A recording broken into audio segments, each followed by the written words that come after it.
up? I'm here with, man, the leader of the Barstarzz, man. Big boy Ed Money, man. What you call yourself? Ed Money or Ed? Ed Money was kind of like an old name, so I'm thinking it's like Edward. Edward Barstarzz, you understand? But yo, so like, what I wanted to ask you, man, was like, I just want to ask you more about Barstarzz in general, man. Like, how long ago has it been? When did you first start it? How did this whole thing come about? Like, I mean, I know some of the backstory, but maybe for the followers. So in 2009, I mean, I always did like some sort of freestyle calisthenics. So I started working out probably when I was like, I'll say 5th grade. I forgot how old I was. Yeah. Single digits. So doing push-ups with my brother. Like he was playing football. Bro, he's 10 years older than me. Okay. So he was really inspirational to me and just showing me how to work out. So I always stuck with me, push-ups. Yeah. Like sometimes I'll take breaks, sometimes I wouldn't. Like I'll take 3 months break, sometimes I'll stick with it the whole time. Right. As I got older, just seeing kids in the neighborhood, they'll have styles to it. Like, you know, the pull-up side to side, side fighter. So I've been doing those since like I couldn't even remember. It's like little, yeah. Exactly, like a low-level freestyle. Before dudes were jumping over the bar. Before dudes were doing any crazy stuff. Or anything crazy. Like at the time, you did some diamond push-ups. Dudes were like, yo, you're the man. Oh, yeah. You know? Like I was the man doing diamonds. Right. Then around 2008, I hooked up with John and Tony Jumpers. Those are my training partners. They're like, yo, come to the gym. At that time, I was still doing it off and on. But they're like, yo, come to the gym, train. So I went with them. And then eventually they started doing the church. Like they came across completely different than I did.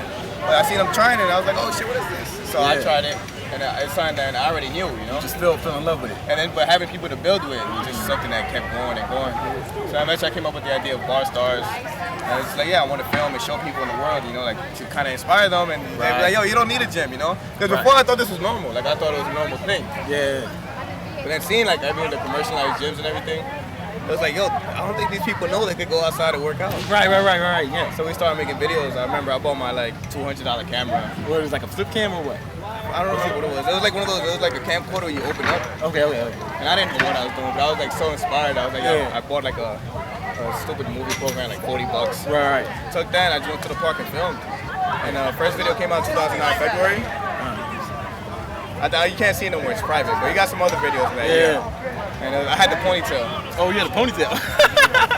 I'm gonna check that shit out. Yeah, I'm gonna send it to you. Then after that, we put it online, and then just it became a global phenomenon. Yeah, yo, it's everywhere. It's crazy. Bars, every country got their own Barstarzz. Yeah. Do you like are you involved in it, or they just start their own thing? You know what I'm saying? So it's like 3 levels, I would say.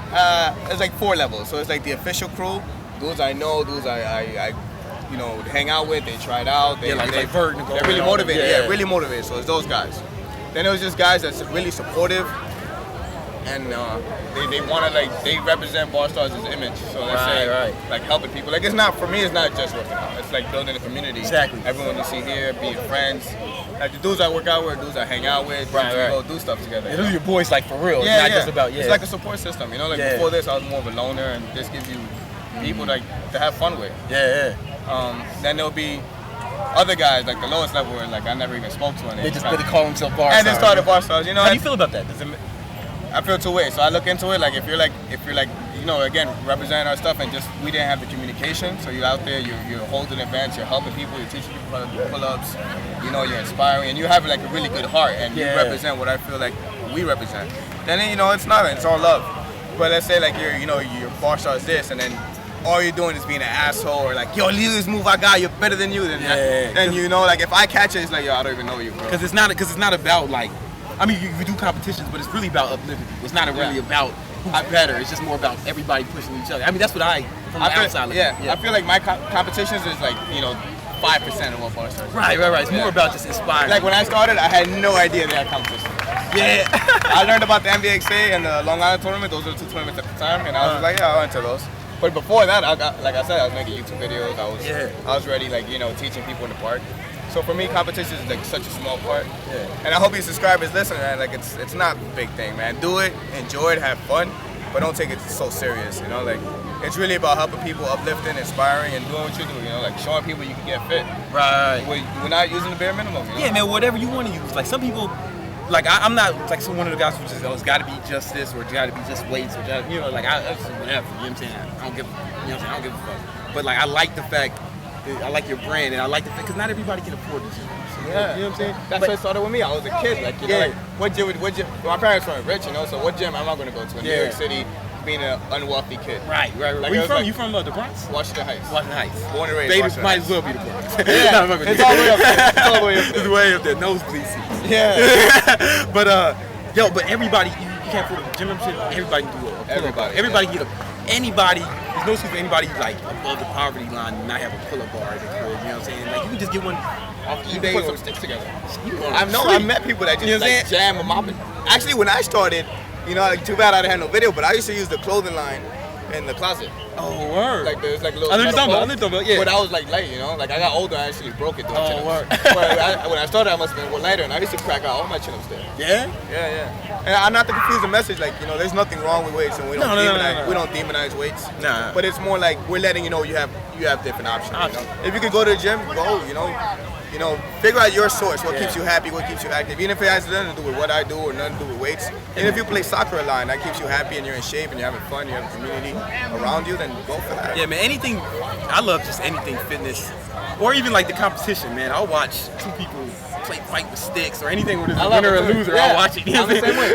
I'm the same way, man. Yeah. I like trying the new like different styles of fitness. You know, just letting you know that it's not just like because when I was growing up, like it was just like, yo, you do the bicep curl. Yeah, that's and it. you do the giant, you do the bench press, and that's it. You know, like you do your 5 sets of these 3 exercises, and you leave. I started whatever my football coach told me, or like my track coach when I was 9. But then it was like I saw your videos, and I saw Hannibal, and then I actually met Hit Richards in the park, and that was like, oh shit, it was a different challenge. I saw Hit Richards doing a handstand push-up, and then I was like, I was in my obsession for like that whole summer. You got good at it. Yeah. You got good at it. I have a video of you, but I haven't released it. I'm actually figuring out how to do it. With in Vegas, when I was in the parallels. Oh, word. Not the parallels, the hand police. Oh yeah, the handstand, yeah, whatever. You know what I'm saying? Yo, put it, I'd be honored. You know what I'm saying? Now I'm gonna look it up, man. Yeah, thank you. Yeah, man, but it was just, to me, it was just a challenge. Like, cause I come from weights, or even like I was doing stuff in my home, like a lot, and I still do, but it wasn't the calisthenics moves, the street workout moves. Yeah. And it was just a like different basics. challenge. Yeah, man. Like I was doing push-ups. Always the best way to start. Yeah, push-ups, and then like my handstand push-up and muscle up though. I was like obsessed with getting those. It's just, for me, it's just a challenge, something else to go.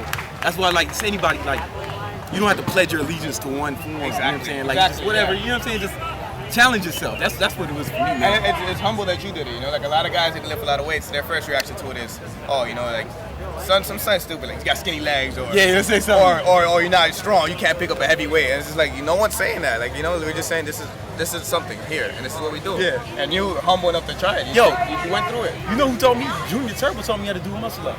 Like, I had it kind of, but he told me how to get it better, and then he told me how to do a clapping muscle. And I could have just dismissed it, like, oh, Junior's this tall, and he's little, fuck that. But I was like, no, I was the challenge for me, and that motivated me. And I actually like the dudes that's big and do it. Because it must be, I understand it's somewhat discouraging. You see a guy that's like 120 pounds, fly up, clapping, flip, and everything.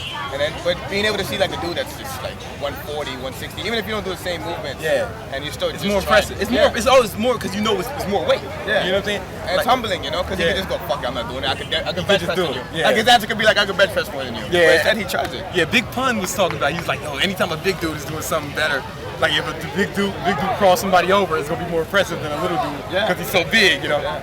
You don't see it coming. That's what's up. All right, so what as far as Barstarzz is concerned, like what you got going on next, man? What's your plan? Like